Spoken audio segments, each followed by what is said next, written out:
தேவன் வார்த்தையாகவே இருக்கிறார். வார்த்தையை அன்றி தேவன் இல்லை என்பதை திட்டமாய் நீங்கள் தெரிந்து விடுங்கள். இயேசு கிறிஸ்துவ மதத்தை ஸ்தாபிக்கிறதுக்காக வரல, மனிதர்களுக்கு நன்மையை கொடுப்பதற்காக வந்தார். நம்பிக்கையே இல்லைன்னு சொன்னா நம்பிக்கை இருக்கிறது, அது தேவனுடைய வார்த்தைக்குள்ள இருக்கிறது. அருமையானவர்களே, கர்த்தர் நல்லவர் பார். எந்த தீமைக்கு அவர் காரணர் அல்ல, எந்த பிரச்சனைக்கு அவர் காரணர் அல்ல.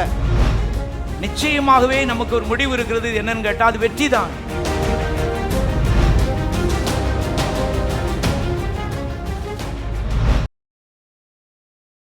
ஆண்டவராக இயேசு கிறிஸ்துவை சொந்த இரட்சகராக ஏற்றுக்கொள்ளாத தேவனுடைய பிள்ளைகள், இயேசுவை என்ற உள்ளத்துக்குள்ளே வாரும், நீர் இரட்சகர் என்று அவருக்கு ஒரு அழைப்பு கொடுக்கும்படி அன்போடு ஞாபகப்படுத்துகிறேன். அருமையானவர்கள், நம்முடைய ஆலயத்திலே நாம் ஆத்தும ஆதாயத்தை குறித்து பார்த்து கொண்டு இருக்கிறோம். மத்தேயு எழுதின சுவிசேஷம் 28வது அதிகாரம் 18வது வசனம்.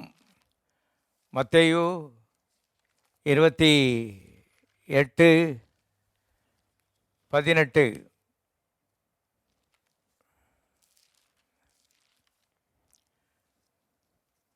அப்பொழுது இயேசு சமீபத்தில் வந்து அவரை நோக்கி, வானத்திலும் பூமியிலும் சகல அதிகாரம் எனக்கு கொடுக்கப்பட்டிருக்கிறது. ஆகையால் நீங்கள் புறப்பட்டு போய் சகல ஜாதிகளையும் சீஷராக்கி பிதா குமாரன் பரிசுத்தாவின் நாமத்தினாலே அவர்களுக்கு ஞானஸ்நானம் கொடுங்கள் என்று சொன்னதாக இங்கே நாம் வாசிக்கிறோம். அருமையானவர்களே, தேவனுடைய உள்ளத்திலே உள்ள பாரத்தை நாம் இங்கே பார்க்கிறோம். உயிர்த்தெழுந்த இயேசு முதலாவது சொன்ன விஷயம், நீங்கள் புறப்பட்டு போய் சகல ஜாதிகளையும் சீஷராக்கி பிதா குமாரன் பரிசுத்தாவின் நாமத்தினாலே, அதாவது இயேசுவின் நாமத்தினாலே அவர்களுக்கு ஞானஸ்நானம் கொடுங்கள். ஆத்மாதாயத்தை குறித்து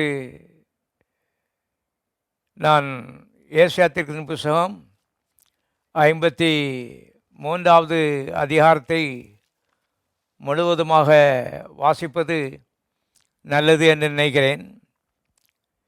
எங்கள் மூலமாய் கேள்விப்பட்டதை விசுவாசித்தவன் யார்? கர்த்தருடைய புயம் யாருக்கு வெளிப்பட்டது? இளங்களை போலவும் வறண்ட நிலத்திலும் துளிர்க்க வேரை போலவும் அவனுக்கு முன்பாக எழும்புகிறார். அவருக்கு அழகும் இல்லை, சௌந்தரியம் இல்லை. அவரை பார்க்கும்போது நாம் அவரை விரும்பத்தக்க ரூபம் அவருக்கு இல்லாதிருந்தது. அவர் அசட்டை பண்ணப்பட்டவரும் மனுஷரால் புறக்கணிக்கப்பட்டவரும் துக்கம் நிறைந்தவரும் பாடு அனுபவித்தவருமாயிருந்தார். அவரை விட்டு நம்முடைய முகங்களை மறைத்து கொண்டோம். அவர் அசட்டை பண்ணப்பட்டிருந்தார், அவர் எண்ணாமற் போனோம்.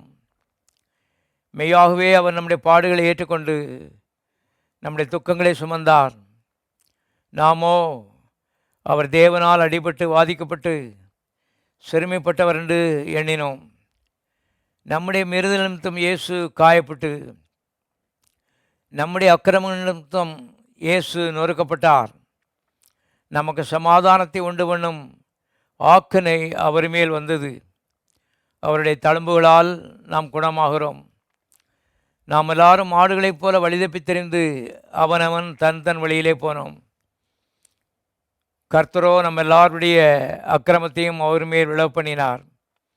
அவர் நெருக்கப்பட்டும் ஒடுக்கப்பட்டும் இருந்தார், ஆனாலும் தம்முடைய வாயை அவர் திறக்கவில்லை. அடிக்கப்படும்படி கொண்டு போகப்படுகிற ஒரு ஆட்டுக்குட்டியை போல, தன்னை மயிர் கத்தரிக்கனுக்கு முன்பாக சத்தமிடாதிருக்கிற ஆட்டை போலவும் அவர் தம்முடைய வாயை திறவாதிருந்தார். இடுக்கணிலும் நியாயத்தீர்ப்பிலும் இருந்து அவர் எடுக்கப்பட்டார். அவருடைய வம்சத்தை யாராலே சொல்லி முடியும்?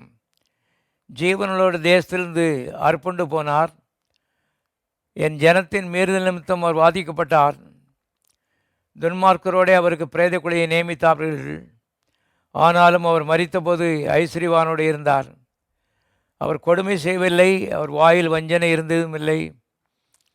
தேவனோ அவரை நொறுக்க சித்தமாகி அவரை பாடுகளுக்கு உட்படுத்தினார். அவருடைய ஆத்துமா தன்னை குற்ற நிவாரண பலியாக ஒப்புக் கொடுக்கும்போது அவர் தமது சந்ததியை கண்டு நீடித்த நாளாய் இருப்பார். கர்த்தருக்கு சித்தமானது அவர் கையினால் வாய்க்கும். அவர் தமது ஆத்தும வர்த்தத்தின் பலனை கண்டு திருப்தியாவார். என் தாசனாயி நீதிபரர் தம்மை பெற்றும் அறிவினாலே அநேகரை நீதிமான்களாக்குவார். அவருடைய அக்கிரமங்களை தாமே சுமந்து கொள்வார். அவர் தம்முடைய ஆத்துமாவை மரணத்தில் ஊற்றி அக்கிரமக்காரர் ஒருவராக எண்ணப்பட்டு அநேகருடைய பாவத்தை தாமே சுமந்து அக்கிரமக்காரருக்காக வேண்டிக் கொண்டது நிமித்தம் அநேகரை அவருக்கு பங்காக கொடுப்பேன். பலவான்களை அவர் தமக்கு கொள்ளையாக பங்கிடுவார். நண்பர்களே, இந்த அதிகாரம் ஒரு தீர்க்கதரிசன அதிகாரம். இயேசு பிறப்பதற்கு 730 ஆண்டுகளுக்கு முன்பதாக ஏசாயா தீர்க்கதரிசனமாக இதை எழுதி வைத்திருக்கிறதை பார்க்கிறோம். இயேசு பிறக்கவே இல்லை, ஆனால் அவர் எல்லாவற்றையும் அழகாய் சித்தரிக்கிறதை நாம் பார்க்கிறோம். இதிலே 2 பகுதிகள் இருக்கிறது. ஒன்று இயேசுவின் பாடுகள், அடுத்தது இயேசுவின் வெற்றி. இவளை குறித்து சுருக்கமாக நான் சில விளக்கங்களை கொடுக்க விரும்புகிறேன். 2வது வசனத்தை கவனியுங்கள். அவருக்கு அழகும் இல்லை, சௌந்தரியம் இல்லை. அவரை பார்க்கும்போது நாம் அவரை விரும்பத்தக்க ரூபம் அவருக்கு இல்லாதிருந்தது.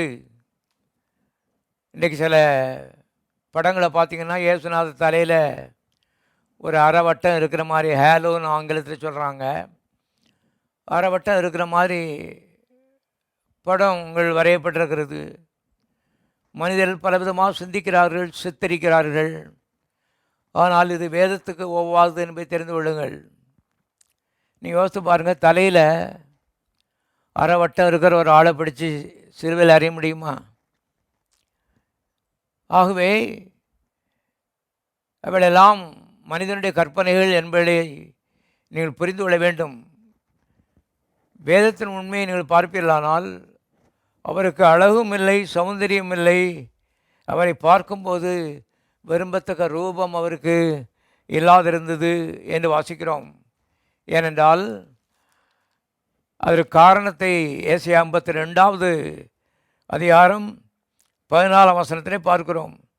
மனுஷனை பார்க்கலும் அவருடைய முகப்பார்வையும் மனுபுத்திரரை பார்க்கலும் அவருடைய முக ரூபமும் இவ்வளவு அந்த கேடு அடைந்தபடினாலே அவரை கண்ட அநேகர் பிரமிப்பு அடைந்தார்கள். சிலுவையிலே இயேசு மாத்திரம் அறையப்படவில்லை, பல 100 பேர் சிலுவையில் அறையப்பட்டார்கள். ஆனால் இயேசுவை பற்றி இங்கே எழுதப்பட்டிருக்கிறது, அவருடைய முகப்பார்வை, இவர் மனிதன்தானா என்று சிந்திக்கிற அளவுக்கு மோசமாக இருந்து எழுதப்பட்டிருக்கிறது. ஏன் என்பதை நான் உங்களுக்கு சுட்டிக்காட்ட விரும்புகிறேன். ஏனென்றால் எல்லாரும் அவரவருடைய குற்றங்களுக்காக தண்டிக்கப்பட்டார்கள். இயேசு உலகத்தின் பாவத்திற்காக தண்டிக்கப்பட்டார். யோவான் ஸ்நானகன் யோவான் 1ஆம் அதிகாரம் 29ஆம் வசனத்திலே விதமாக சொன்னார், இதோ உலகத்தின் பாவத்தை சுமந்து தீர்க்கிற தேவ ஆட்டுக்குட்டி. உலகத்தின் பாவம் அவர் மேலே சுமத்தப்பட்டது. அந்த பாரம் அவரை அழித்தினபடினாலே அவருடைய ரூபம் கோரமாய் மாறிற்று. அது மாத்திரமல்ல, அநேருக்கு தெரியாத ஒரு விஷயம், பாவம் தண்டிக்கப்பட வேண்டியது அவசியமாக இருக்கிறது. பிதாவாயி தேவன் தாமே தம்முடைய குமாரனாய் இயேசுவை சிலுவையிலே தண்டித்தார் என்று சத்தியவேதம் திட்டமாய் சொல்கிறது. அநேருக்கு இது தெரியாது. ரோம போர்ச்சேவர்கள் வாரினாலே அடித்ததை மனிதர்கள் கண்டார்கள். முள்ளினாலே கிரீடத்தை அவருக்கு தரிப்பித்ததை மனிதர்கள் கண்களால் கண்டார்கள். ஆனால் கண்களால் காணாத அதரிசமான அடிகள் அவர் மேலே விழுந்தது. அது பிதாவாயி தேவன் மனுக்குலத்தினுடைய பாவத்திற்காக இயேசுவை தண்டித்த தண்டனை என்பதை நாம் புரிந்து கொள்ள வேண்டும். ஏனென்றால் தேவன் நீதிபரர், அவர் பரிசுத்தர், பாவத்தை தண்டிக்கிறவர், பாவங்கள் குமாரன் மேலே சுமத்தப்பட்டபடினாலே இயேசு அவ்விதமாக கண்களுக்கு தெரியாத கரத்தினாலே அடிக்கப்பட்டார் என்று சத்திய வேதத்திலே திட்டமாக வாசிக்கிறோம். ஆகவே தான் மத்தேயு சுவிசேஷம் 27ஆம் அதிகாரம் 45வது வசனத்திலே இவ்விதமாக வாசிக்கிறோம். 6ஆம் மணி நேரம் முதல் 9ஆம் மணி நேரம் வரைக்கும் பூமி எங்கும் அந்தகாரம் உண்டாயிற்று. 3 மணி நேரங்கள் இயேசு சிலுவையில் தொங்கும்போது சூரியன் ஒளிந்து கொண்டான், அந்தகாரம் உண்டாயிற்று.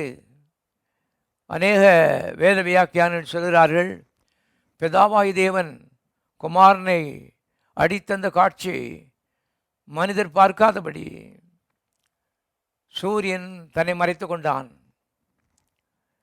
எல்லா வெளிச்சமும் அங்கே மறைந்து போயிட்டு அங்கே முற்றிலும் இருள் சூழ்ந்தது என்று அவர்கள் வியாக்கியானம் பண்ணுகிறார்கள். அது சரி என்று நான் நினைக்கிறேன்.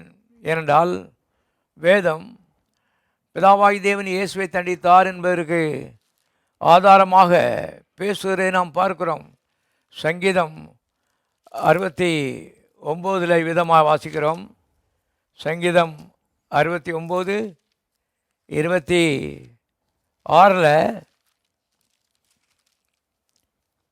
இவ்விதமாக வாசிக்கிறோம். தேவரீர் அடித்தவனை அவர்கள் துன்பப்படுத்தி நீர் காயப்படுத்தினவரை நோக பேசுகிறார்களே. இயேசு பேசுகிறது இங்கே பார்க்கிறோம். தீர்க்க தரிசனமாக பேசுகிறார். தேவரீர் அடித்தவனை அவர் நோக பேசுகிறார்களே, நீர் காயப்படுத்தினவனை அவர்கள் நோக பேசுகிறார்கள் என்று அவர் தீர்க்க தரிசனமாக சொல்கிறதை பார்க்கிறோம். ஆகவே இயேசுவை தண்டித்தது ரோம போர்ச்சேவர்கள் அல்லது பரிசேயர் சதுசேயர் என்றெல்லாம் நாம் பொதுவாக கருதுகிறோம், சொல்லுகிறோம். ஆனால் உண்மையிலே பிதாவாய் தேவன் குமாரனாகிய இயேசுவை தண்டித்தார் என்று சத்தியவேதம் சொல்லுவது. இந்த அறிவு வரும்பொழுது தேவன் நம்மை நேசிக்கிறார் என்ற அறிவு நமக்கு புலப்படுகிறது. இயேசுவை காட்டிலும் நம்மை அதிகமாக நேசித்தபடினாலே நமக்காக இயேசுவை தண்டித்தார். அவர் பாவம் செய்யவில்லை, அவருடைய வாயிலே வஞ்சனை காணப்படவில்லை. ஆனால் அவர் சுமந்தது நம்முடைய பாவம், நம்முடைய அக்கிரமங்கள் நிமித்தம் அவர் நொறுக்கப்பட்டார். நம்முடைய மீறுதல் நிமித்தம் இயேசு நொறுக்கப்பட்டார், காயப்பட்டார். பிதாவாய் தேவனே அவரை அடித்தார் என்று நாம் நினைக்கும் பொழுது நம்மை காட்டிலும் இயேசு அவருக்கு பிரதானமாக தெரியவில்லை. இயேசுவை காட்டிலும் நம்மை அதிகமாக நேசித்தார் என்று சத்தியவேதம் சொல்கிறது. இந்த உண்மை நமக்கு புலப்படும் பொழுது தேவனை பற்றிய பயம் அருமையானவர்களே நீங்க ஆரம்பிக்கிறது. தேவனை நாம் நேசிக்க ஆரம்பிக்கிறோம். தேவனை உள்ளத்தில் ஏற்றுக்கொள்ள ஆரம்பிக்கிறோம். வாழ்க்கை துணைவராக அவரை ஏற்றுக்கொள்ள ஆரம்பிக்கிறோம். பரலோகத்துக்கு போகிறதுக்கு இதுதான் வழி என்பதை திட்டமாய் தெரிந்து கொள்ளுங்கள். எபிரேயருக்கு எழுதின நிருபம் 2ஆம் அதிகாரம் 10ஆம் வசனம் இவ்விதமாய் சொல்லுகிறது. எபிரேயர் 2:10 தமக்காகவும் தம்மாலேயும் சகலத்தையும் உண்டாக்கினவர் அநேகம் பிள்ளைகளை மகிமையில் கொண்டு வந்து சேர்க்கையில் அவருடைய ரட்சிப்பின் அதிபதியை உபத்திரவங்களினாலே பூரணப்படுத்துவது தேவனுக்கு ஏற்றதாக இருந்தது. பாருங்கள், அநேகம் பிள்ளைகள் இந்த தேவனுடைய குடும்பத்தில் வந்து சேரணும், பிசாசு குடும்பத்திலிருந்து அவர் மீட்கப்பட வேண்டும் என்று தேவன் ஆசைப்பட்டாராம். இந்த தேவ திட்டம் எப்படி நிறைவேறப் போகிறது? இயேசுவை உபத்திரவங்களினாலே பூர்ணப்படுத்துவதன் மூலமாக இந்த ஆசை நிறைவேறப் போகிறது என்பதை வேதத்தில் நாம் பார்க்கிறோம். ஆகவே ஒரு தாய் பாடுபட்டு ஒரு பிள்ளையை பெற்றெடுக்கிறது போல இயேசு கல்வாரியிலே அகில உலகத்தின் பாவங்களுக்காக பாடுபட்டார், ரத்தம் சிந்தினார். அவருடைய பாடுகளின் மூலமாக உபத்திரவங்களின் பூரணம் என்று எழுதப்பட்டிருக்கிறது. அதன் மூலமாக மனிதர்கள் இன்றைக்கு இலவசமாக தேவனுடைய குடும்பத்திலே சேர்க்கப்படுகிறார்கள். லாபமடைகிறார்கள் என்பதை தெரிந்து கொள்ளுங்கள். இது ஒரு மதம் அல்ல, நம்முடைய லாபத்திற்காக தேவன் நியமித்த ஒரு வழி. மனிதன் நரகத்திலிருந்து விடுதலையாக்கப்பட வேண்டும். இந்த உலகத்திலேயே பாவ பிடியிலிருந்து அவன் விடுதலையாக்கப்பட வேண்டும். சமாதான கேட்டிலிருந்து விடுதலையாக்கப்பட வேண்டும். கெட்ட பழக்கங்களில் விடுதலையாக்கப்பட வேண்டும். தோல்வியான வாழ்க்கையிலிருந்து விடுதலையாக்கப்பட வேண்டும். நல்ல சமாதானமான வெற்றியான ஒரு வாழ்க்கை இந்த பூலோகத்தில் வாழ வேண்டும். மரித்ததுக்கப்புறம் அவன் சொர்க்கத்தில் போய் தேவனோடு வாழ வேண்டும் என்பது தேவனுடைய ஆசையாக இருந்தபடினாலே அதற்கு இயேசுவின் மூலமாய் அவர் வழியை உண்டாக்கினதை நாம் பார்க்கிறோம். ஆகவே இயேசுவின் பாடுகள் பரலோகத்துக்கு போகிறதுக்கு ஒரு வழியாக இருக்கிறது. அதனால்தான் இயேசுநாதர் தம்மை பற்றி சொல்லும் பொழுது, நானே வழியும் சத்தியமும் ஜீவனுமாயிருக்கிறேன், என்னை அல்லாமல் ஒருவனும் பரலோகத்துக்கு வரான் என்று சொன்னதை நாம் பார்க்கிறோம். அருமையானவர்களே, இயேசுவின் பாடுகளை பற்றி பார்த்தோம். இயேசுவின் வெற்றியை குறித்து ஒரு சில குறிப்புகளை இதே அதிகாரத்திலிருந்து நான் உங்களுக்கு காண்பிக்க விரும்புகிறேன். ஏசாயா 53வது அதிகாரம் 11வது வசனம் இவ்விதமாய் சொல்லுகிறது, அவர் தமது ஆத்தும வருத்தத்தின் பலனை கண்டு திருப்தி ஆவார். ஆத்தும வருத்தம் என்பது கற்ப வேதனை என்று பல ஆங்கில மொழிபெயர்ப்புகளில் எழுதப்பட்டிருக்கிறது. ஒரு தாய் கற்ப வேதனைப்பட்டு குழந்தையை பெற்றெடுக்கிறது போல இயேசு சிலுவையிலே கற்ப வேதனைப்பட்டார். ஒரு காரணத்தோடு ஒரு பாடுபடுகிறதை பார்க்கிறோம். எல்லாரும் அவரவர்கள் தவறு செய்துவிட்டு அது நிமித்தம் தண்டிக்கப்பட்டார்கள். இயேசு ஒரு தவறும் செய்யவில்லை. பிலாத்து அவரை பார்த்த மாத்திரத்திலே கண்டுபிடித்து விட்டான். இவர் நீதிமான், எப்படியாவது விடுதலையாக்க வேண்டும் என்று 3 முறை முயற்சித்தான்.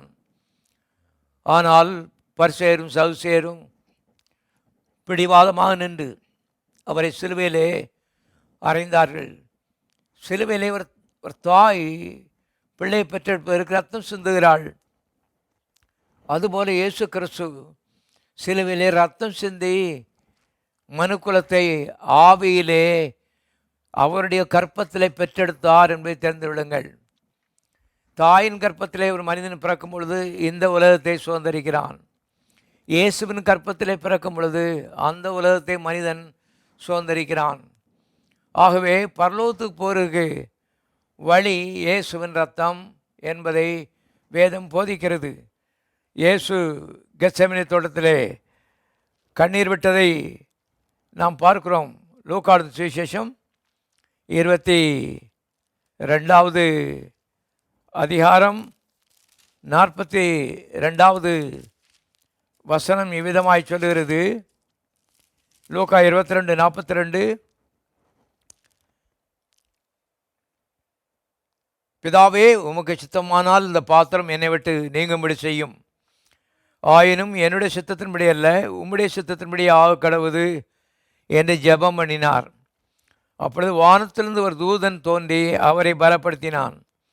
அவர் மிகவும் வியாகுலப்பட்டு அதிக ஊக்கத்தோடு ஜெபம் பண்ணினார்.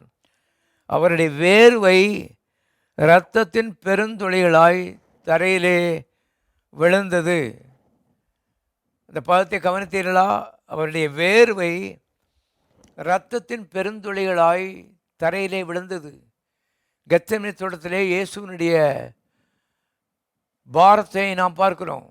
மனுக்குலத்தினுடைய பாவம், அவனுடைய பாரம் ஒரு மனிதனை அழுத்துகிறபடினாலே அந்த பாவ பாரத்தினாலே இதயம் உடைந்து ரத்தம் வேர்வை துவாரங்கள் வழியாக வெளியே கொட்டுகிற ஒரு காட்சியை பார்க்கிறோம்.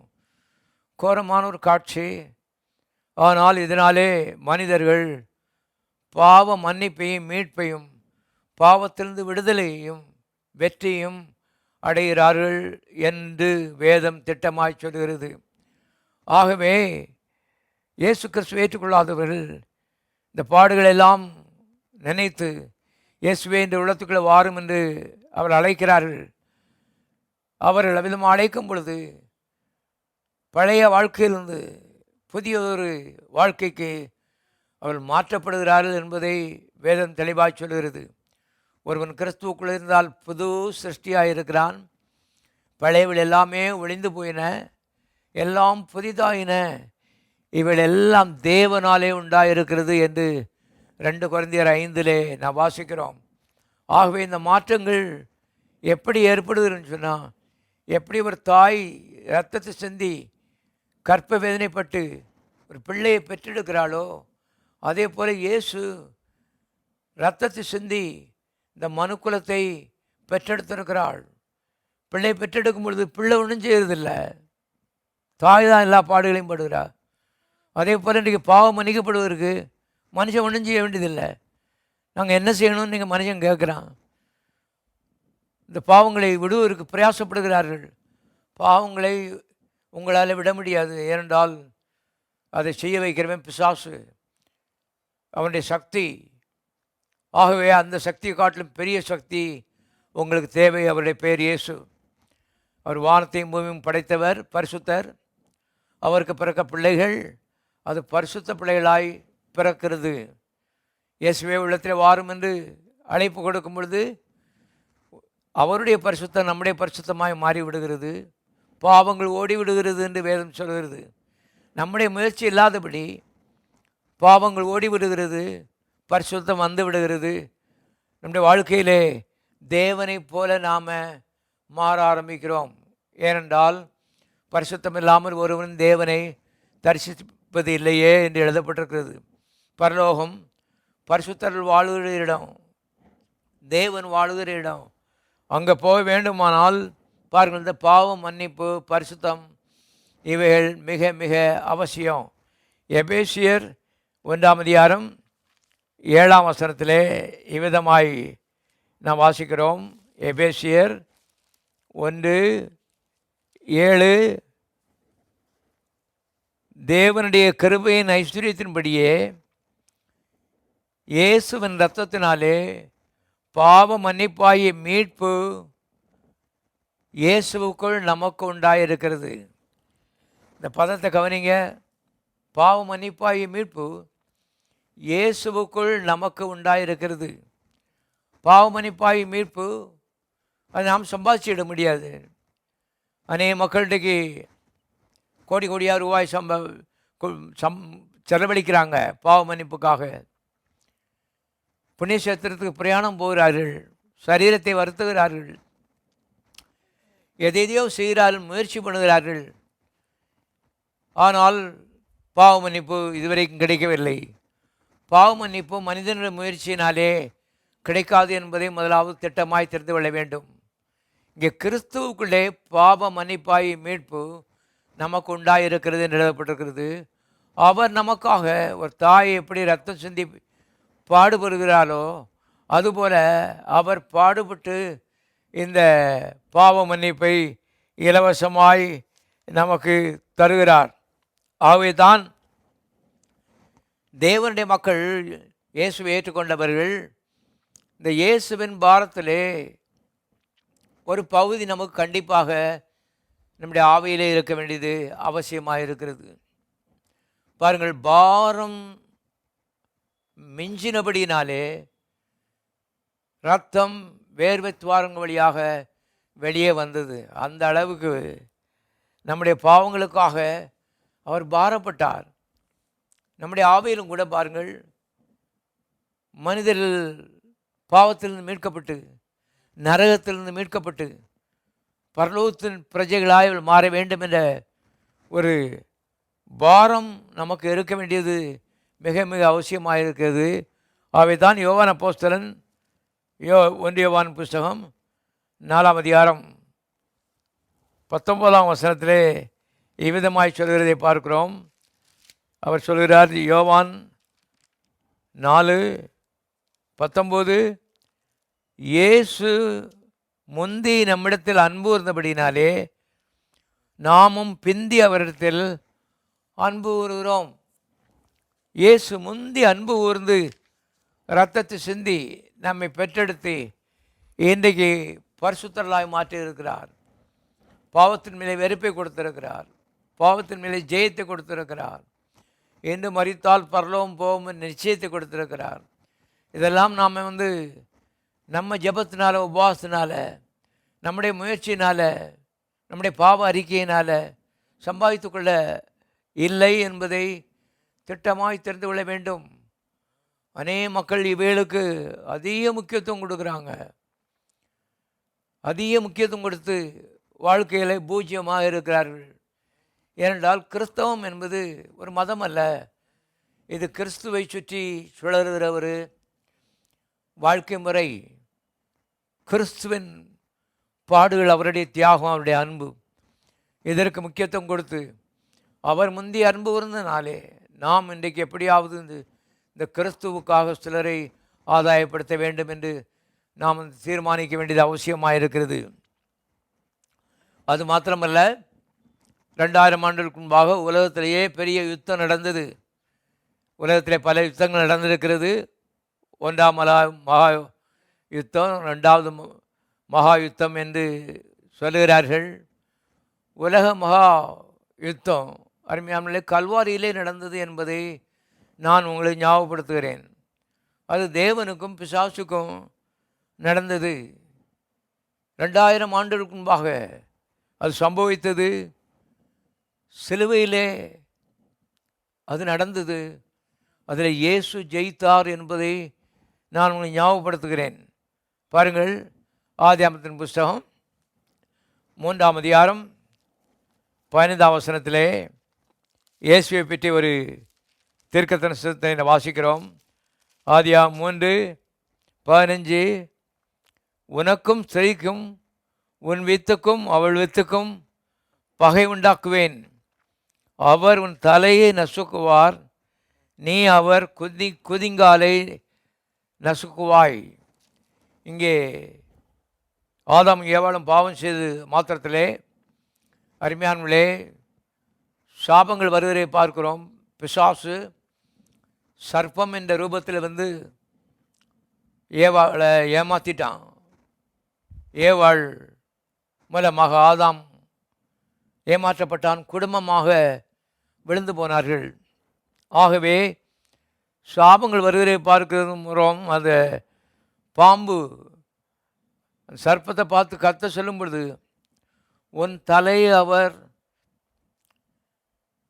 நசுக்குவார் என்று சொல்லுவதை பார்க்கிறோம். இது ஒரு காட்சியை நீங்கள் மனதிலே கொண்டு வரும்படி நான் விரும்புகிறேன். இன்று பிசாசு தலை நசுக்கப்பட்ட பாம்புன்னு சொன்னாலே எல்லாரும் பயப்படுறாங்க இயற்கையில். ஆனால் பிசாசு ஒரு பாம்பு என்று வேதம் சொல்கிறது. அவன் கொடிய பாம்பு. அவனை பற்றி எழுதப்பட்டிருக்கு, திருடன் திருடவும் அழிக்கவும் கொல்லவும் வருகிறான் என்று வேறே ஒன்றுக்கும் வரான். அது மாத்திரமல்ல, யோவான் 8:44 உங்கள் பிதாவாகிய பிசாசானவன் ஆதி முதல் மனுஷ கொலை பாதகனாக இருக்கிறான் என்று இயேசு சொல்வதை பார்க்கிறோம். ஆகவே இந்த உலகத்திற்கு எல்லா வியாதிகளுக்கும் அவன் தான் காரணராக இருக்கான். இன்றைக்கி பாருங்கள், தொற்று நோய் உலகத்தையே ஒலுக்கி கொண்டிருக்கிறது. மக்கள் மாண்டு போகிறார்கள், சமுதாயங்கள் பாழாய் போகிறது. அத்தனையும் பிசாசுனாலே வருகிறது என்று வேதம் திட்டமாய் சொல்கிறது. இயேசு ஒருவரை இந்த பூலோகத்திலே 3 ஆண்டுகளில் அவர் வாழும்போது வியாதியாக்கவில்லை, யாரையும் எடுக்கவில்லை, யாருடைய வேலையும் தொலைக்கவில்லை, யாருக்கும் தீமை செய்யவில்லை. இயேசு குணமாக்குகிறவர், பிசாசு வியாதியாக்குகிறவன். இயேசு நல்ல வாழ்வை கொடுக்கிறவர். பிசாசு வாழ்வை நாசமாக்குவதற்காக முயற்சி பண்ணுகிற ஒரு சக்தி. பாம்பு நன்மை செய்தது நீங்கள் எங்கேயாவது பார்த்துருக்கீங்களா? இங்கே ஒரு குடும்பம் தான் இருந்துச்சு, ஆதாம் ஏவாள் குடும்பம். அந்த குடும்பத்தையும் கெடுத்து விட்டான். ஆகவே உடைய தலையை இயேசு நசுக்குவார் என்று ஒரு தீர்க்க தரிசனம் அவங்க வருகிறதை பார்க்கிறோம். இந்த தீர்க்க தரிசனம் அருமையாக 2000 ஆண்டுகளுக்கு முன்பாக கல்வாரி சிலுவிலே நிறைவேறினது என்பதை தெரிந்து கொள்ளுங்கள். இன்றைக்கு பிசாசு தலை நசுக்கப்பட்ட பாம்பு. அவனை பார்த்து பயப்பட வேண்டிய அவசியம் இல்லை. அவனுடைய வியாதிகளை பார்த்து நடுங்க வேண்டிய அவசியம் இல்லை. பயம் என்பது பிசாசனுடைய சக்தி. முதலாவது பயத்தை கொடுக்குறான், ரெண்டாவது என்ன பயந்தமோ அதுபடி தீமை செய்கிறான். ஆனால் இயேசு முதலாவது நம்பிக்கையை கொடுக்கிறாரு, நல்ல நம்பிக்கைகளை கொடுக்கிறார். ரெண்டாவது என்ன நம்புகிறோமோ அதன்படி செய்கிறார். ஆகவே பயம் நிறைந்த இந்த நாட்களிலே இந்த இயேசுவின் மேலே நம்பிக்கையை பதியுங்கள். வியாதிகள் எங்கும் தலைவிரித்து ஆடிக்கொண்டிருக்கிறது. அங்கே என்ன நடந்துருமோ, இங்கே என்ன நடந்துருமோ, இந்த பிள்ளைக்கு என்ன நடந்துருமோ, அந்த குடும்பத்துக்கு என்ன நடக்குமோ என்றுதான் இன்றைக்கு அநேகர் சிந்தித்து கொண்டு இருக்கிறார்கள். ஆனால் இயேசு பிசாசுடைய தலையை நசுக்கியிருக்கிறார். இயேசுவை நம்புகிற மக்களுக்கு ஒரு தீங்கும் வராது என்று சத்தியவேதம் திட்டமாய் சொல்கிறது. நீங்கள் இதை நம்புங்கள். அது மாத்திரமல்ல, லூக்கா 11ஆம் அதிகாரம் 21ஆம் வசனத்தில் இவ்விதமாக வாசிக்கிறோம். லூக்கா 11:21ஆம் வசனத்திலே, ஆயுதம் தரித்த பலவான் தன் அரண்மனையை காக்கிற போது அவனுடைய பொருள் பத்திரப்பட்டிருக்கும். அவனிலும் அதிக பலவான் வந்து அவனை மேற்கொள்வானே ஆகில் அவன் நம்பியிருந்த சகல ஆயுத வர்க்கங்களையும் பறித்து கொண்டு அவனுடைய கொள்ளை பொருளை பங்கிடுவான். இங்கே ஓமையாக சொல்லப்பட்டிருக்கிறது. பிசாசை பற்றி இயேசு சொல்லும் பொழுது, ஆயுதம் தரித்த பலவான் தன் அரண்மனையை காக்கிறான் சொல்கிறாரு. பிசாசனுடைய அரண்மனை இந்த உலகம்தான். அவன் இந்த உலகத்தின் அதிபதி என்று சத்தியவேதம் சொல்கிறது. பாருங்கள், இந்த உலகத்திற்கு எல்லா கேடுபாடுகளுக்கும் அவன்தான் காரணம். பாவம், வியாதி, சாபம், தரித்திரியம், எல்லா கேடுபாடுகளுக்கும் அவன்தான் காரணம். அவன் தன் அரண்மனையை பத்திரமாய் பாதுகாத்து கொண்டிருந்தான் பழைய ஏற்பாட்டில். ஆனால் புதிய ஏற்பாட்டில் இயேசு அவனிலும் அதிக பலவான். அவர் சிலுவையிலே வந்து அவனை மேற்கொண்டு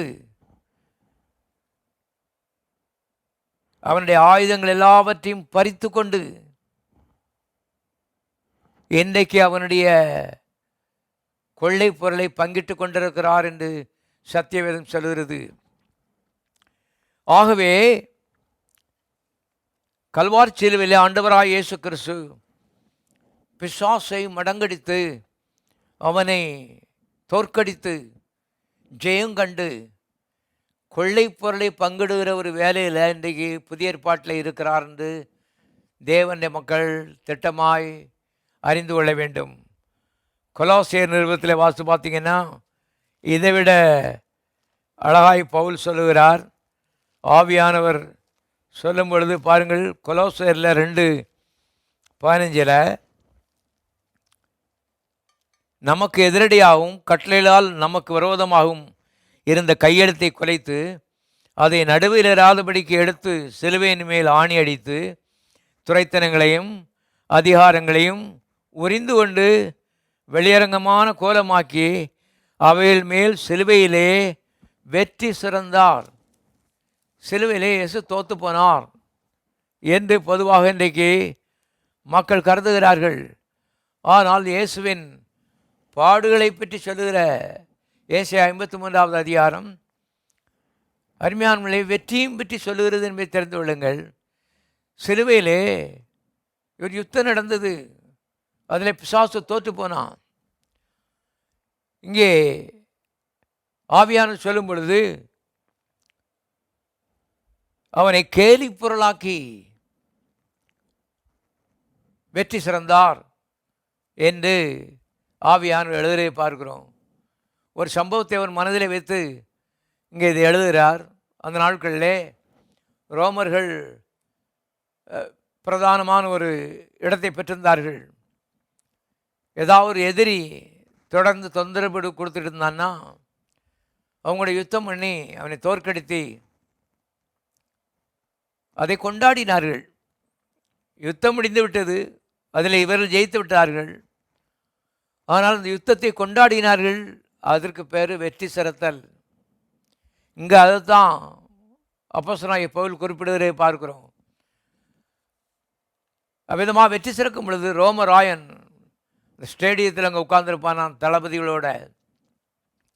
இந்த தோற்கடிக்கப்பட்ட இந்த ராஜாவை கை பெருவரில் வெட்டிடுவாங்களாம், கால் பெருவரில் வெட்டிடுவாங்களாம்.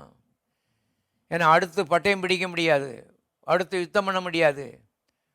அவனுடைய ஆடையெல்லாம் கழட்டி அவனை சங்கிலி போட்டு கட்டி அவனை அப்படியே கேலி பொருளாக இழுத்து கொண்டு வருவார்களாம். ரோம மக்கள் எல்லாரையும் கூட்டி இந்த காட்சியை பார்க்கும்படி ஒரு கொண்டாட்டம் ரோமாபுரியிலே நடத்தப்பட்டது. அதுக்கு பேர் தான் வெற்றி சிறத்தல், ஆங்கிலத்தில் ட்ரயம்ஃப் என்று எழுதப்பட்டிருக்கிறது. ஆகவே சிலுவையில் கர்த்தர் இந்த யுத்தத்தோடு விட்டுல, யுத்தம் பண்ணினார், ஜெயித்தார், வெற்றி சிறந்தார் என்று எழுதப்பட்டிருக்கிறது. எப்படி வெற்றி சிறந்தார்னா, பிசாசு ஒரு கேலி பொருளாக்கி அவ்விதமாய் வெற்றி சிறந்தார் என்று நாம் வேதத்தில் வாசிக்கிறோம். இவ்விதமாக தோற்கடிக்கப்பட்ட சத்துருவை அழைத்து கொண்டு வரும் பொழுது சின்ன பிள்ளைகள் கூட அவனை பார்த்து கேலி பண்ணுவாங்களாம். ஏன்? இனி ஒரு தரம் அவன் யுத்தம் பண்ண முடியாது, இனி ஒரு தரம் தொந்தரவு கொடுக்க முடியாது, அவனுடைய கதை இதோடு முடிஞ்சு போச்சு என்பதை சிறியவர் முதல் பெரியவர் வரை எல்லாரும் அறிந்து கொள்ளும்படி ஒரு ஷோ, ஒரு காட்சி பொருளாக அவனை ஆக்கி அவ்விதமாக கொண்டாடினார் என்று எழுதப்பட்டிருக்கிறது. இதுதான் உயிர்த்தெழுதல் என்பதை கிறிஸ்தவர்கள் புரிந்து கொள்ள வேணும். இயேசு சிலுவையிலே மரித்தார், அவருடைய சரீரத்தை யோசேப்பின் கல்லறையிலே வைத்தார்கள். இயேசு ஆவியிலே பாதாளத்துக்குள்ளே இறங்கி பிசாசுனுடைய தலையை உடைத்து அவன் மேலே ஜெயம் எடுத்து அவனுடைய ஆயுதங்கள் எல்லாவற்றையும் பறித்து கொண்டு அவன் மேலே வெற்றி சிறந்து பாதாளத்துக்குள்ளிருந்து உயிர் தெழுந்து வந்தார். மரித்தேன், ஆனாலும் சதாகாலங்களில் உயிரோடு இருக்கிறேன், மரித்த கிறிஸ்து இனி மரிப்பதில்லை என்று சத்தியவேதம் திட்டமாய் சொல்லுகிறது. அருமையானவர்களாகவே ஆண்டவராய் இயேசு கிறிஸ்து இவ்விதமாக ஜெயித்தபடினாலே அவருக்கு ஏசாயா 53:12 ஒரு பரிசு கொடுக்கப்படுகிறது என்று நாம் வாசிக்கிறோம். ஏசாயா 53:12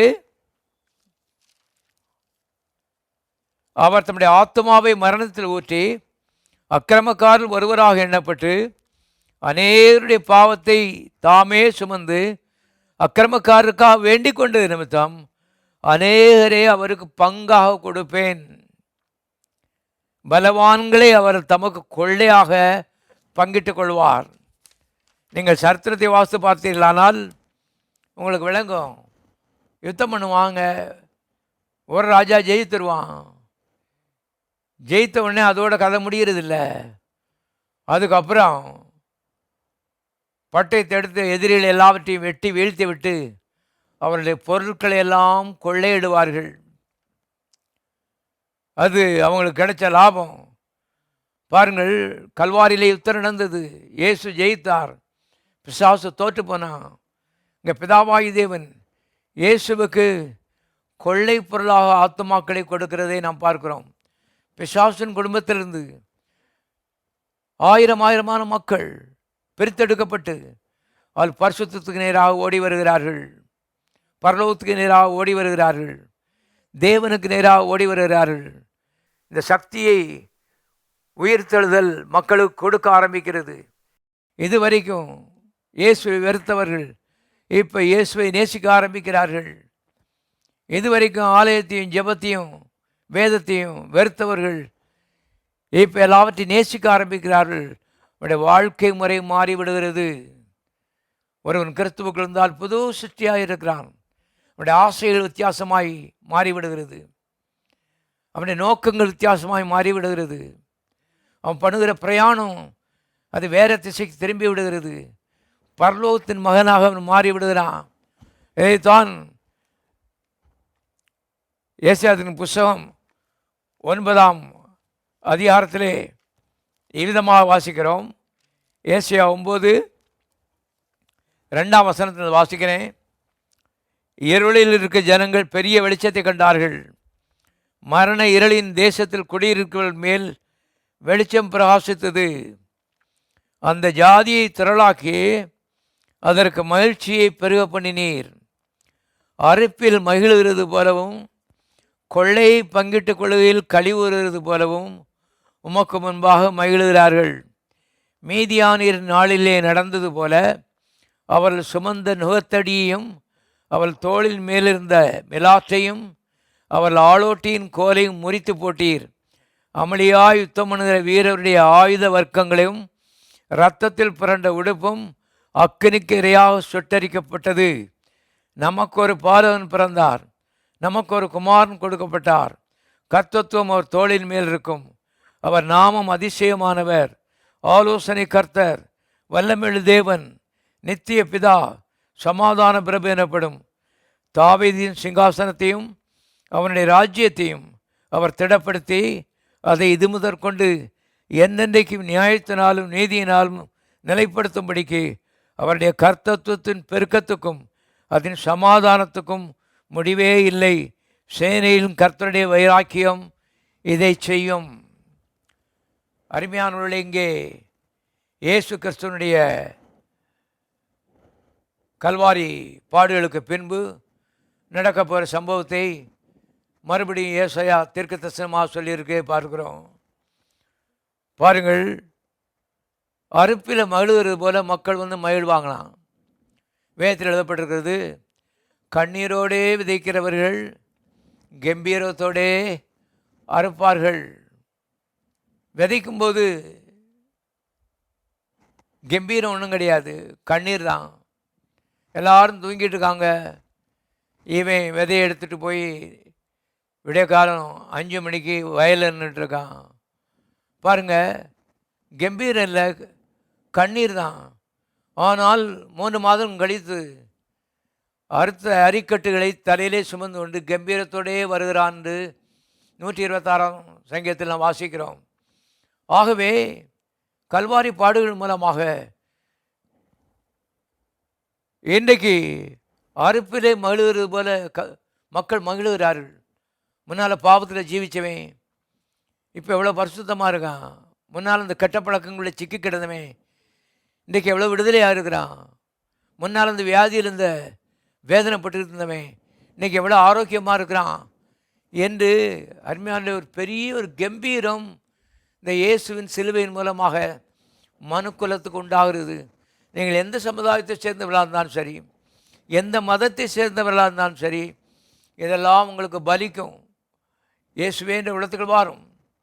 பாவத்திலிருந்தும் சாபத்திலிருந்தும் வியாதியிலிருந்தும் எல்லா கெட்டப்பழக்கிலிருந்தும் என்னை விடுதலையாக்கி எனக்கு கம்பீரத்தை தாரும் என்று கேட்கும் பொழுது, கேளுங்கள் அப்பொழுது உங்களுக்கு கொடுக்கப்படும் என்ற வசனத்தின்படி இயேசு இதுவெல் எல்லாவற்றையும் இன்றைக்கு இலவசமாய் மக்களுக்கு தருகிறார் எழுதப்பட்டிருக்கிறது. மறுபடியும் இங்கே வாசிக்கிறோம், கொள்ளையை பங்கிட்டு கொள்ளுகையில் களி கூறுகிறது போலவும் உமக்கு முன்பாக மகிழுகிறார்கள்.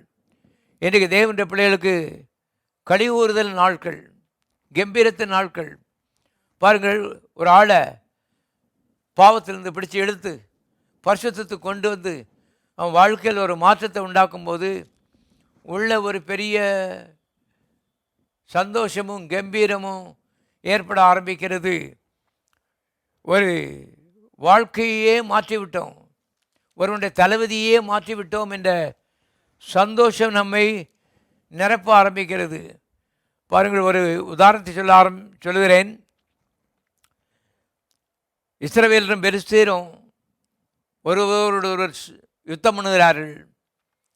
கோலியாத் அங்கே வந்து நின்று சவால் விட்டு கொண்டிருக்கிறான். ஒற்றைக்கு ஒற்றை வந்து பாருன்னு சொல்லி சவால் விட்டு கொண்டிருக்கிறான். அவனுடைய உயரம் கிட்டத்தட்ட 12 அடி இருந்தது. அவன் ஒரு அரக்கு என்று சத்தியவேதம் சொல்கிறது. இஸ்ரவேலில் 30 லட்சம் மக்கள் இருந்தார்கள். ஆனால் எல்லாரும் ஓடி ஒளிந்து கொண்டார்கள். ராஜா 6 அடி உயரத்துக்கு மேலே இருந்தான் என்று வேதம் சொல்கிறது. அவனும் ஒளிந்து கொண்டான். எல்லாருடைய முழங்காலும் ஒன்றோடு மோத ஆரம்பிக்கிறது. அவ்விதமாக அவர் கலங்கி கொண்டிருக்கும்போது தாவீது என்ற ஒரு ஆட்டு மேய்ப்பன் அவன் கையில் கவனம் எடுத்துக்கிட்டு கல்லை எடுத்துக்கொண்டு தனியனாய் அவனை நோக்கி ஓடுறான். ஏனென்றால் யெகோவா தேவனை தூஷிக்கிறதுக்கு நீ யாரு? அவ்விதமாய் உள்ளத்தில் ஒரு வைராக்கியம் கொண்டு அருமையானவர்களே அவனை நோக்கி ஓடுகிறதை பார்க்கிறோம். தாவீது இதற்கு முன்பதாக ஆட்டு மேய்ப்பனாக இருந்தவன் அந்த கவனம் வச்சு அவன் சிங்கத்தை வீழ்த்தியிருக்கிறான் என்று சாஸ்திரம் சொல்லுகிறது. அவ்வளவு ஆக்குரேட்டாக சரியாக அடிக்கக்கூடியவன் அந்த கவன் கல்லை வச்சு. அப்போ அந்த கோலியாத் யோசித்தான், என்னடா அது கையில் கவனம் வச்சுட்டு வரான். அப்போ சொன்னான், நான் வந்து நாயா வந்து நீ கவனம் எடுத்துகிட்டு வர்றதுக்குன்னு சொல்லி.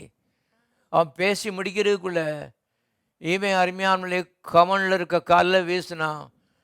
அது அவனுடைய நெற்றியில் போய் பட்டதுன்னு எழுதப்பட்டிருக்கிறது. அதில் விவரத்தை நீங்கள் கவனிக்கணும். அவனுடைய சரீரம் முழுவதும் வெங்கலத்தால் மூடி இருந்துச்சு. நெற்றியில் மாத்திரம் மூச்சு விடுறதுக்காக ஒரு கேப் விட்டுருந்தாங்க. இந்த கல் சரியாக நெத்தியில் போய் பட்டு அவன் பொத்துன்னு மலை மாறி விழுந்தான். தாவீது ஓடி அவன் மேலே போய் ஏறினான். பாருங்கள், தாவீதுகிட்ட பட்டயம் இல்லை, கவனம் தான் இருக்குது. இப்போ கோலியாத்திட்ட பட்டயம் இருக்குது இடுப்பில். அதை உருவி கோலியாத்துடைய கழுத்தை வெட்டி அருமையானவர்களே கோலியாத்துடைய தலையை உயர்த்தி காமிச்சான். இந்த பக்கம் லட்சக்கணக்கான போர் வீரர்கள், அந்த பக்கம் லட்சக்கணக்கான போர் வீரர்கள். இஸ்ரவேலுடைய போர் வீரர்களுக்கு ஒரே மகிழ்ச்சி. தங்களுடைய வீரன் தனியனாய் போய் கொல்ல முடியாத இந்த அரக்கனை கொன்று அவனுடைய பட்டயத்தை எடுத்து அவனை வெட்டி தலையை கையில் வச்சிருக்கிறான்னு சொல்லி 30 லட்சம் பேரும் ஓடினார்கள். லட்சக்கணக்கான பேர் எல்லாரும் ஓடினார்கள்.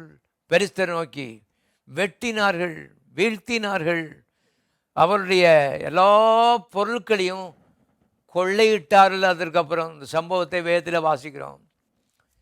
இவர்கள் யாரும் யுத்தம் பண்ணவில்லை. 40 நாள் அவன் வந்து சவால் விட்டுருக்கான். இவங்க எல்லாரும் பதுங்கிக்கிட்டாங்க. ஆனால் ஒரு வீரன் தாவீது போய் தனிய நாய் ஒற்றைய நாய் அவனை வெட்டி வீழ்த்தினதுக்கு அப்புறம் இவங்க ஓடி போய் கொள்ளையிடுறதிலே அருமையான ஒரு பங்கை பெற்றுக்கொண்டார் என்று சத்தியவேத்திலே பார்க்கிறோம். 2000 ஆண்டுகளுக்கு முன்பாக இயேசு தனியனாய் பிசாசை எதிர்த்து அவனை மடங்கடித்தார். அந்த முயற்சியிலே அவருடைய கடைசி சொட்டு ரத்தத்தையும் அவர் சிந்த வேண்டியிருந்தது. ஆனால் அதில் ஜெயம் கண்டார். இன்றைக்கு நம்மை கர்த்தர் அழைத்திருப்பது கொள்ளை பொருளை பங்கிடுவதற்கு. அதிலே ஒரு வீரனாய், அதிலே ஒரு லாபம் பெறுகிறவனாய் இருக்கும்படி கர்த்தர் அழைப்பு கொடுக்கிறார். ஆகவே ரட்சிக்கப்பட்ட நண்பர்கள் இந்த நாட்களிலே சும்மா இருக்கும்படி கர்த்தர் நம்மை அழைக்கவில்லை. அருமையானவர்களே, கூடிய வரை இந்த இயேசுவின் அன்பை பற்றி மற்றவர்களுக்கு அருமையானவர்களை எடுத்து சொல்லி கல்வாரிக்கு ஆட்களை இழுக்கும்படி கர்த்தர் உங்களுக்கு ஆலோசனை சொல்கிறார். இதனாலே உங்களுக்கு லாபம் உண்டு என்பதை நான் உங்களுக்கு ஞாபகப்படுத்துகிறேன். நாங்கள் இந்த ஊழியத்தில் வரும்போது ஏழைகளாக இருந்தோம். ஏழைகளில் பரம ஏழைகளாக இருந்தோம். ஆனால் இன்றைக்கு நாங்கள் ஏழைகள் கிடையாது. அருமையானவர்களே, இந்த இயேசுவின் சிலுவையும் உயிர்த்தெழுதலும் எங்களை அருமையானவர்களே ஐஸ்வர்யம் மாற்றிவிட்டது. லாபம் எங்களுடைய வாழ்க்கையில் வந்துவிட்டது என்பதை அனுபவத்தில் நான் கண்டு உங்களுக்கு சொல்லுகிறோம். இது பரலோகத்து போகிற மார்க்கம் இல்லை, மார்க்கம் மாத்திரம் அல்ல. பாவம் மன்னிக்கப்படுகிற மார்க்கம் மாத்திரம் அல்ல. வியாதி தொலைகிற மார்க்கம் மாத்திரமல்ல. இது தரித்திரம் ஒழிகிற ஒரு மார்க்கம், இயேசுவின் மார்க்கம். தரித்திரம் அருமையான எங்களுடைய வாழ்க்கையின் எழுகையிலே இல்லாதபடி தேவன் அதை எங்களுடைய குடும்பத்தை விட்டே விரட்டி அடித்து விட்டார். ஏன் தெரியுமா? இந்த இயேசுவுக்காக ஆத்துமாதாயம் பண்ண வேண்டும் என்று வைராக்கியம் பாராட்டினுடைய விளைவு. அன்றை கண்ணீரோடு உதைப்பதற்கு 40 ஆண்டுகளுக்கு முன்பாக தீவிரப்பட்டவனுடைய முடிவு அருமையானவர்களே, இன்றைக்கு நான் கம்பீரத்தோடு அறுத்து கொண்டிருக்கிறோம். ஆகவே உங்களையும் கூட நான் அழைக்கிறேன், உற்சாகப்படுத்துகிறேன். உங்களுடைய குடும்பம் ஏழ்மைத்தனத்தில் இருக்கிறதா? உங்களையே பற்றி நினைத்து கொண்டிராதவர்கள் கல்வாரி நினையுங்கள். கர்த்தர் பெற்ற வெற்றியை நினையுங்கள். அதை மற்றவர்களுக்கு பகிர்ந்து கொள்ள வேண்டும் என்று விரும்புங்கள். அவ்விதமான செய்யும் பொழுது நிச்சயமாக உங்களுடைய வாழ்க்கைக்கு தரித்திரம் ஓட ஆரம்பிக்கும். உங்களுடைய சரித்திரம் மாற ஆரம்பிக்கும். உங்களுடைய பெற்றோர் ஏழைகளாக இருந்திருக்கலாம், ஆனால் உங்களுடைய பிள்ளைகள் ஏழைகளாக இருக்க முடியாது. ஏனென்றால் இயேசு அகில லோகத்தின் சொந்தக்காரன். உங்களை உயர்த்துவதற்கு அவருடைய சுண்டு விரல் அசைவு போதும் என்பது என்னுடைய அனுபவத்தில் நான் கண்டுபிடித்த ஒரு காரியம். ஆகவே வாழ்க்கையில் வெற்றி பெறுவதற்கு இந்த ஆத்துமாதாரத்தில் நேரத்தை செலவழிக்க வேண்டும் என்று தீர்மானம் பண்ணுங்கள். இன்னும் ஒரு வசனத்தை நான் சுட்டி காட்டி முடிக்க விரும்புகிறேன். எசாத்திரின் புஸ்தகம் 53வது அதிகாரம் 10வது வசனம். ஏசியா 53:10. கர்த்தரோ அவரை நொறுக்க சித்தமாகி அவரை பாடுகளுக்கு உட்படுத்தினார். அவருடைய ஆத்துமா தன்னை குற்ற நிவாரண பலியாக ஒப்புக் கொடுக்கும்போது அவர் தமது சந்ததியை கண்டு நீடித்த நாளாய் இருப்பார். கர்த்தருக்கு சித்தமானது அவர் கையினால் வாய்க்கும். மறுபடியும் இந்த பதத்தை வாசித்து காண்பிக்கிறேன். அவர் தம்முடைய சந்ததியை கண்டு நீடித்த நாளாயிருப்பார். கர்த்தருக்கு சித்தமானது அவர் கையினால் வாய்க்கும். இயேசுவுக்கு இன்றைக்கு ஒரு சந்ததி இருக்கிறது என்பதை தெரிந்து கொள்ளுங்கள். அருமையானவர்களே, பரலோகத்தில் போய் பார்த்தா தான் தெரியும் எத்தனை கோடி மக்கள் இயேசுவின் இரத்தத்தின் மூலமாக பாவத்திலிருந்து விடுதலையாக்கப்பட்டு பரிசுத்தவான்களாய் தேவனுடைய பிள்ளைகளாய் அவர்கள் அங்கே வந்து சேர்ந்திருக்கிறாங்கன்னு சொல்லி. ஆகவே அன்றாடம் ஆயிரக்கணக்கான மக்கள் இந்த கர்த்தரத்திலே ஓடி வந்து கொண்டிருக்கிறார்கள். அவருக்கு ஒரு சந்ததி நாளுக்கு நாள் அது பெருகி கொண்டே இருக்கிறது என்று சத்திய வேதம் சொல்கிறது. இதிலே ஒரு பங்கு உங்களுக்கு இருக்க வேண்டும் என்பது தேவனுடைய திட்டமாக இருக்கிறது. என்றால் இங்கே ஆண்டவர் சொல்லும் பொழுது கர்த்தர் சித்தமானது அவர் கையினால் வாய்க்கும் என்று அவர் சொல்கிறதை பார்க்கிறோம். இன்றைக்கு சில மக்கள் ஆத்மாதாயம் பண்ணுறதுக்கு முயற்சி பண்ணுறாங்க. ஏதோ ஒருத்தர் 2 பேர்கிட்ட சொல்கிறாங்க, நடக்கலைன்னு சொன்னோடனே சோர்ந்து போய்விடுகிறார்கள். அருமையான பிள்ளை, இது ஒரு முயற்சி என்பதை தெரிந்து கொள்ளுங்கள். ஒரு நல்ல லாபகரமான ஒரு முயற்சி. இதில் நீங்கள் பிரயாசப்பட வேண்டும், முயற்சி செய்ய வேண்டும். பாருங்கள், ஒரு நேரம் தோற்று போனால் நிரந்தரமாக தோல்வின்னு அர்த்தம் கிடையாது. ஜெயம் அடுத்து இருக்கிறது. ஒருத்தர் வேண்டான்னு சொன்னால் 7 பேர் வேணும்னு வாங்குறதுக்காக காத்திருக்காங்க. ஆகவே நீங்கள் ஜெபத்தோடு கர்த்தருடைய அன்பை நினைத்து, அவர் முந்தைய அன்பு வந்திருக்கிறார், நாம் கர்த்தருக்காக ஏதாவது செய்ய வேண்டும் என்று தீர்மானிக்க வேண்டியது அவசியமாக இருக்கிறது. சந்ததியை கண்டு நீடித்த நாளாயிருப்பார் என்று எழுதப்பட்டிருக்கிறது. கர்த்தர் சித்தமானது அவர் கையினால் வாய்க்கும். எனக்கு இந்த பதம் மிகவும் பிரயோஜனமாக இருக்கிறது. பாருங்கள், என்னை வாய்க்கலையேன்னு வருத்தப்பட்டு இருக்கிறவங்க தேவன் வாய்க்க பண்ணுவார். தேவ ஆவியானவர் வாய்க்க பண்ணுவார். தேவ தூதர்கள் வாய்க்க பண்ணுவார்கள். தேவனுடைய பலம் உங்களுக்கு பின்னாலே நிற்கும். நீங்கள் செய்கிற காரியம் வாக்கியம். அந்த சபை நிச்சயமாகவே விசாலமாகும். எண்ணங்கள் பெருக ஆரம்பிக்கும், எண்ணிக்கைகள். ஆகவே இவையில் சோர்ந்து போயிருக்கிறவர்கள் கர்த்தர் சித்தமான நிச்சயமாகவே வாய்க்கும் என்று வாயினாலே நீங்கள் அடிக்கடி சொல்லணும். ஏன்னா என்ன சொல்கிறீங்களோ அதுபடி தான் உங்களுக்கு நடக்கும்னு சொல்லி பைபிளில் போட்டிருக்கு. அது பாருங்கள், அது மாத்திரம் இல்லை, 53ஆம் சங்கீதம் இயேசுவின் பாடுகளை பற்றி நமக்கு விவரம் கொடுக்கிறது. 54ஆவது சங்கீதம் அதனுடைய கண்டினியூஷன் தான்.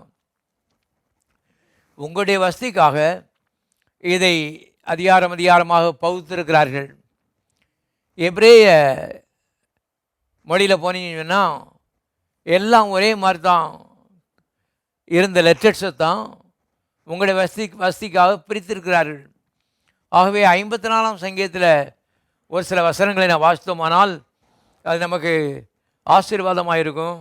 நான் 54ஆம் சங்கீதத்தில் ஒரு சில வசனங்களை வாசிக்கிறேன். பிள்ளை பெறாத மலடியே மகிழ்ந்து கம்பீரமாய் பாடு, கற்ப வேதனைப்படாதவளே கம்பீரமாய் பாடி ஆனந்த சத்தமிடு.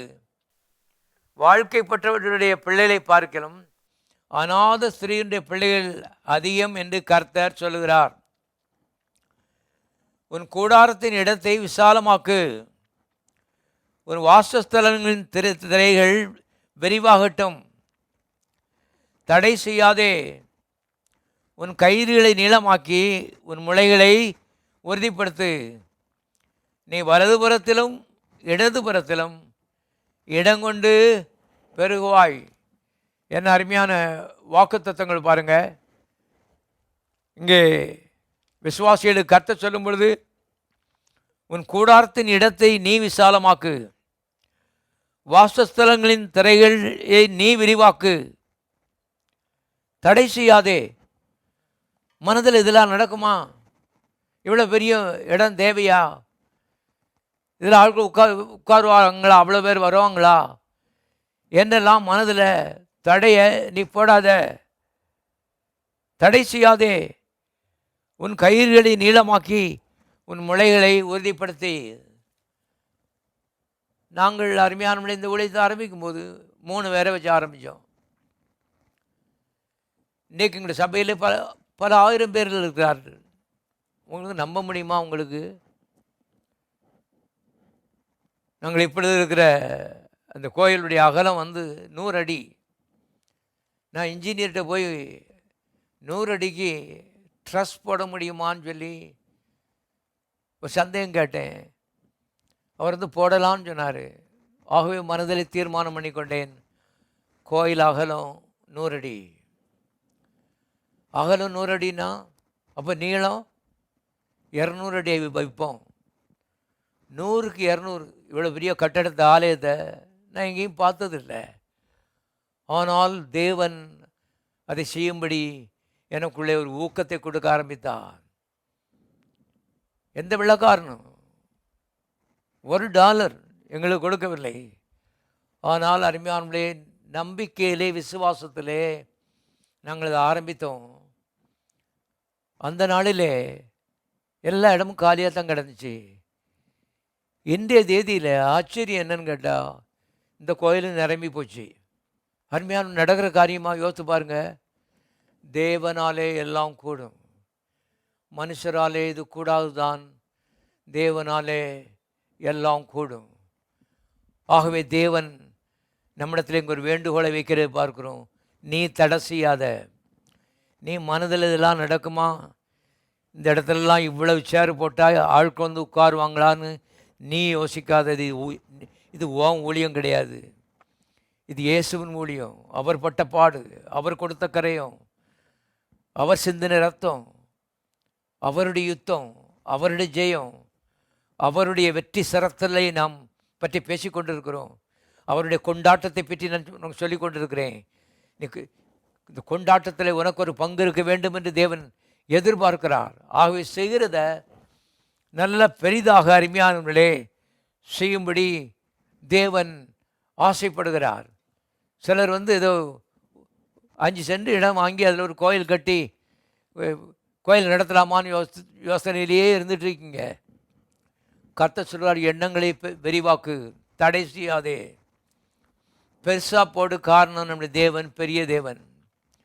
அநேக ஆத்மாக்கள் உனக்கு காத்திருக்கிறார்கள். ஒரு வியாதி சுகமாக போச்சுன்னா அது மூலமாக எத்தனையோ ஆத்மாக்கள் வருவதற்கு வாய்ப்பு இருக்கிறது என்பதை கர்த்தருடைய ஆவியான உனக்கு ஞாபகப்படுத்துகிறார். குணமாக்குகிற அவர் கல்வாரி பாடுகள் மூலமாக குணமாக்குகிறார். ஆகவே நல்ல செய்தியை நான் சொல்லுகிறேன். அருமையானவர்களே, ஒன்றுமில்லாமல் ஆரம்பித்து இன்றைக்கு எல்லாவற்றையும் ஒரு அளவு உடையவர்களாக நாங்கள் இருக்கிறோம். எங்களுடைய அனுபவத்திலிருந்து உங்களோடு கூட நாங்கள் பகிர்ந்து விடுகிறோம். எங்களுக்கு செய்தவர் உங்களுக்கு செய்வார். காரணம், தேவன் மனிதத்தில் பாரபட்சம் உள்ளவர் அல்லவே.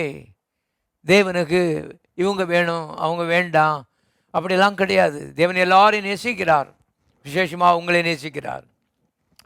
தேவன் உங்கள் மேல் அன்பாகவே இருக்கிறார் எழுதப்பட்டிருக்குது. அவர் உங்கள் பட்சமாகவே இருக்கிறார்.